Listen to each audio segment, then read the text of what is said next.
কোনো কোম্পানির কর পরবর্তী মুনাফা 4,50,000 টাকা হলে এবং করের হার 40% হলে কর পূর্ববর্তী মুনাফা কত?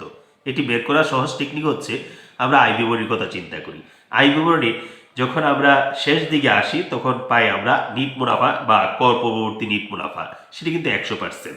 কর 40% বাদ দেওয়ার পর আমরা পাই কর পরবর্তী মুনাফা। এখানে কর পরবর্তী মুনাফা হচ্ছে 60%, কারণ 100% যদি হয় আয়ের হার আয় এবং কর যদি হয় 40%, আয় কর পরবর্তী মুনাফা হচ্ছে 4,50,000 টাকা। এখন প্রশ্নবোধী কথা হচ্ছে কর পূর্ববর্তী মুনাফা কত, সেটা বের করার টেকনিক হচ্ছে এই 4,50,000 টাকা কিন্তু আবার 60%। তাহলে 4,50,000 টাকা যদি হয় 60%, 4,50,000কে আমি 60 দিয়ে ভাগ করব আর 100 দিয়ে গুণ করব, কারণ 100%। তাহলে কত আসবে?